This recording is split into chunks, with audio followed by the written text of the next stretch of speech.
ঘুরতে আসলাম, শুনলাম এখানে একটা শ্মশান আছে, দাদা বললো একটু যাবো শ্মশানে দেখতে।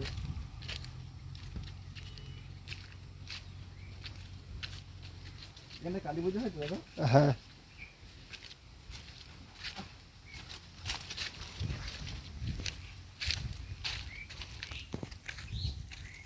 এখানে একটা মন্দির আছে, কালী মায়ের মন্দির।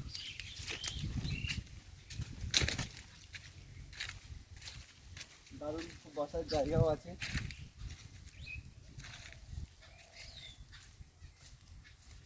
একটা কলও আছে কিন্তু জল পড়ে না, অনেক পুরাতন। না জল আছে, জল পড়ে? চেষ্টা করো। জল পড়ে, বাহ দারুণ জল পড়ে। ওই যে মন্দির, ভালো জল। আচ্ছা আমি একটু রাখি এখানটায়, হ্যাঁ রাখলাম। খুব সুন্দর জায়গা, মন্দির আছে, এখানে লাইটও আছে গ্রামের মধ্যে, খুব ভালো সোলার লাইট, যদিও এখানে কারেন্ট আর কি আমার দিকে তো লাইট আছে, সোলার লাইট।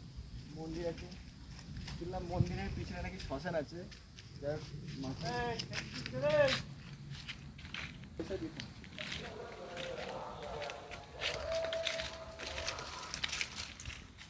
সোজা সোজা।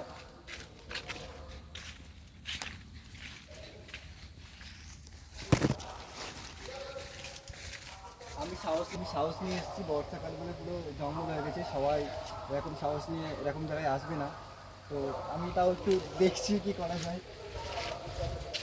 আর এসছি, এটা আমার দেখার খুব ইচ্ছা ছিল, যে শুনলাম শ্মশান আছে, মায়ের মন্দির দর্শন করেই আসলাম।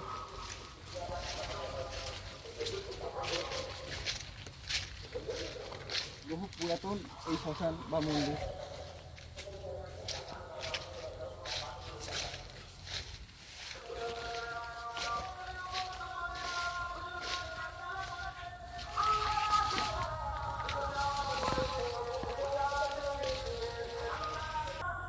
তুই বলবি কোনো সমস্যা নেই, বুঝলি? হুম তো এদিকে মাঠ, এদিকে একটা বসার জায়গা আছে, আর এখানটাই আগে, আজ থেকে বহুদিন আগে এখানে মানুষের সৎকার হতো। আমার দাদা দেখিয়ে দিচ্ছে ভিডিওটা।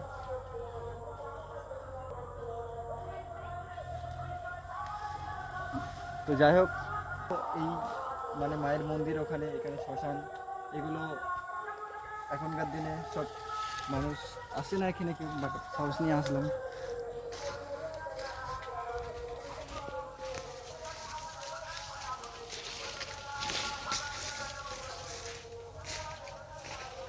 একটু একটু মনে ভয়ও লাগছে। যাই হোক, আমি সেই মাইকটা আনতে ভুলে গিয়েছি, এই জায়গায় পুরো কথা হয়তো কষ্ট করে যাবে না,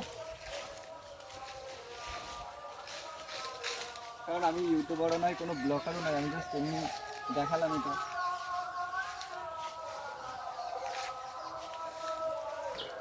তো এবারে আমি মন্দিরে যাব। আমি বললাম যে এসছি এরকম পিসির বাড়িতে ঘুরতে, আমি রিকোয়েস্ট করলাম মন্দিরটা খোলা হয় যাতে, তো বললো হ্যাঁ খুলবে। তো ভালো লাগলো শুনে, মায়ের মন্দিরটা দর্শন করতে পারবো।